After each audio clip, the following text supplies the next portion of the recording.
पिछले वीडियो के कहे अनुसार आज हम लेकर आए हैं फिजिक्स का तीसरा चैप्टर मानव नेत्र से 60 ऑब्जेक्टिव क्वेश्चन। पहला क्वेश्चन है, सामान्य दृष्टि के वयस्क के लिए सुस्पष्ट दर्शन अल्पमत दूरी होती है तो 25 सेंटीमीटर होती है।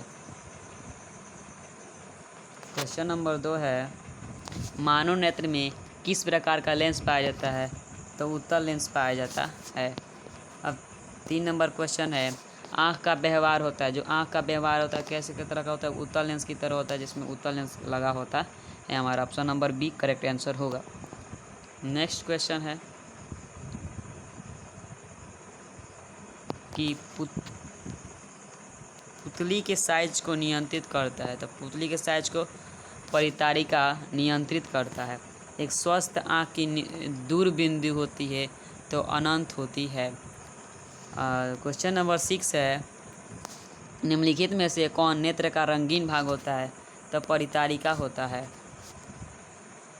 क्वेश्चन नंबर 7, मानव नेत्र के लिए दृष्टि का अस्थायित्व होता है 1/16 सेकेंड नहीं होगा, 1/10 सेकेंड होगा, 1/10 सेकेंड होगा। क्वेश्चन नंबर 8 है, किस वस्तु का प्रतिबिंब कहाँ बनता है। किसी वस्तु का प्रतिबिंब कहाँ बनता है, रेटिना एक इंग्लिश वर्ड है, हिंदी में बोलते हैं दृष्टिपटल। क्वेश्चन नंबर 9,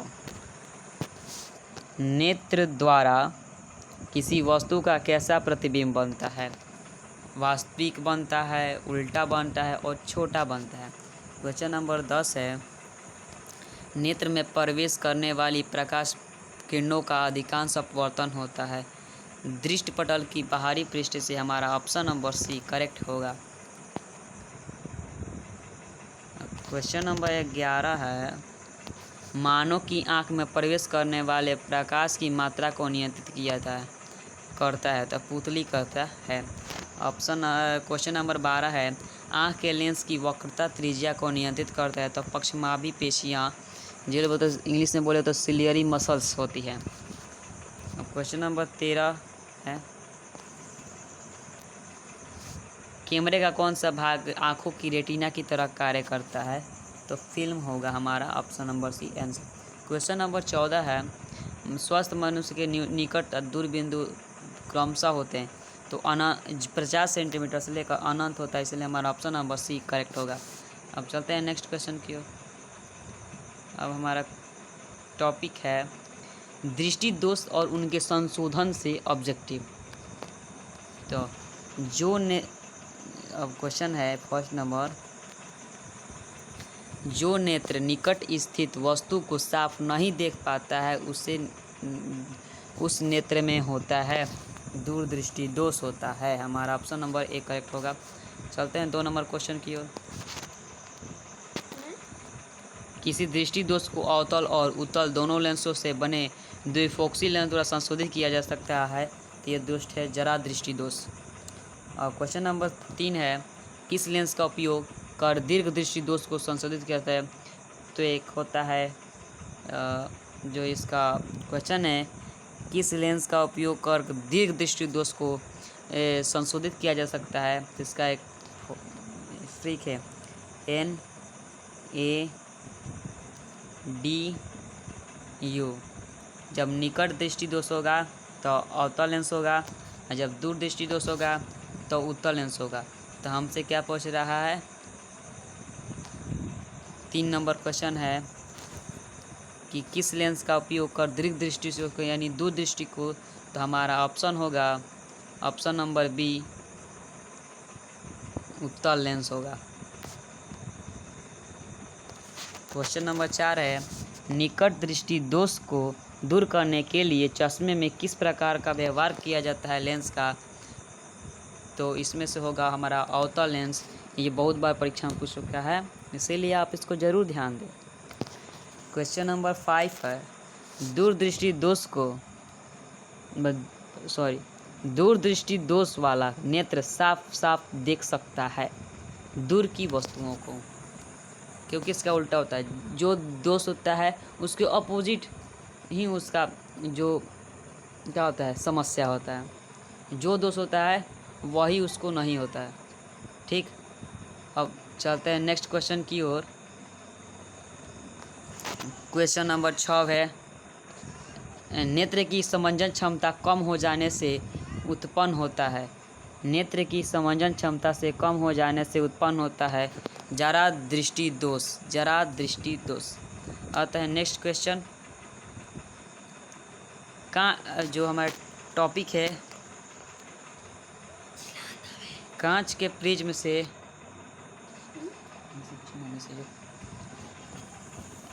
स्पेक्ट्रम में किस रंग के का जो झुकाव होता है। स्पेक्ट्रम में किस रंग के किरण का झुकाव अधिक होता है। तो बैगनी।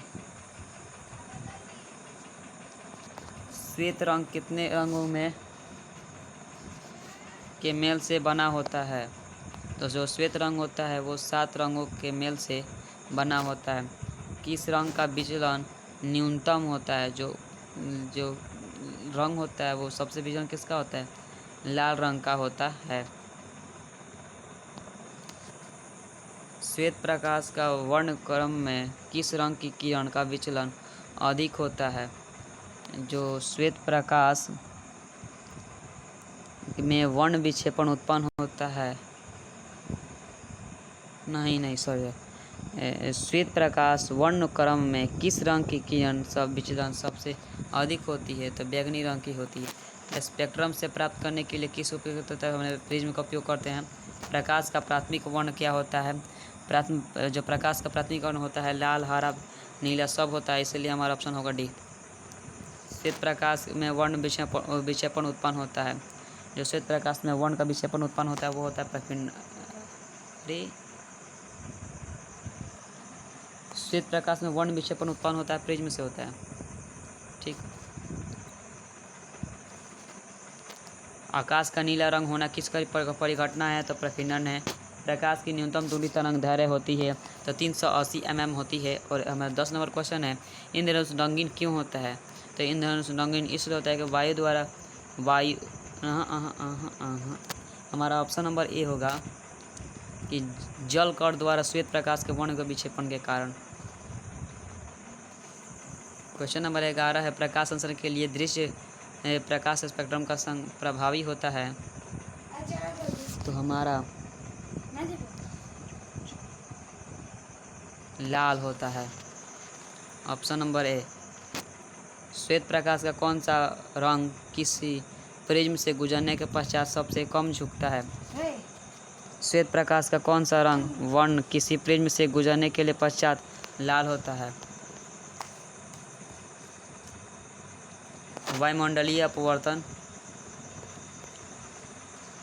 प्रकाश के परिघटना का सूर्य हमें वास्तविक सूर्योदय से लगभग 2 मिनट पूर्व दिखाई देता है, यह होता है तो वायुमंडलीय अपवर्तन होता है। तारों का टिमटिमाने का कारण होता है तो वायुमंडलीय भी वायुमंडलीय अपवर्तन होता है।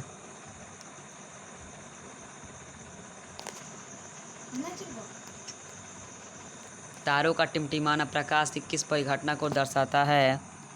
तो हमारा ऑप्शन नंबर ए। ओजोन परत की किस तरह का हानिकारक विकिरण ऊर्जा को करता है। तो पराबैंगनी होगा। और चंद्रमा पर खड़े अंतरिक्ष यात्री का आकाश नीला प्रतीत होता है तो काला प्रतीत होता है।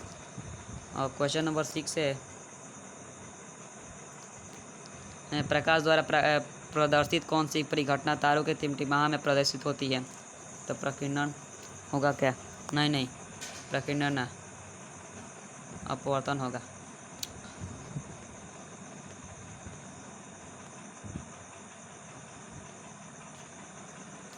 क्वेश्चन नंबर 2 है, किसी कोलाइडी विलयन में निलंबित कणों से प्रकाश का प्रकीर्णन कहा जाता है। तो टिंडल प्रभाव कहा जाता है। जब सूर्य के प्रकाश का वायुमंडल से गुजरना वायुमंडल में सूक्ष्म कण प्रकाश को प्रबलता से प्रकीर्णित करते हैं तो कहलाता है नीला। प्रकाश के किस रंग का तरंग दैर्घ्य सबसे अधिक होता है। तो लाल रंग का तरंग दैर्घ्य अधिक होता है। वायुमंडल में कौन सा वर्ण अधिक प्रकीर्णन होता है। जो वायुमंडल में होता है कौन सबसे अधिक वर्ण कौन होता है। तो नीला होता है। टिंडल प्रभाव प्रदर्शित होता है। तो टिंडल प्रभाव क्या होता है, प्रकीर्णन होता है, प्रकाश का प्रकीर्णन होता है। और 7 नंबर क्वेश्चन है, किसी अंतरिक्ष यात्री में यात्री को आकाश कैसा प्रतीत होता है, तो किसी अंतरिक्ष यात्री में यात्री को बी होता है और काला होता है। और दृश्य प्रकाश में किसी वर्ण का तरंगदैर्घ्य अधिकतम होता है, दृश्य प्रकाश में किसी तरंगदैर्घ्य का अधिकतम होता है तो लाल का होता है। और कुछ बादलों में रंग का उजला क्यों होता है, तो कुछ बादलों का रंग जो होता है उजला क्यों होता है, तो प्रकाश के एक कारण होता है। सब क्वेश्चन समाप्त।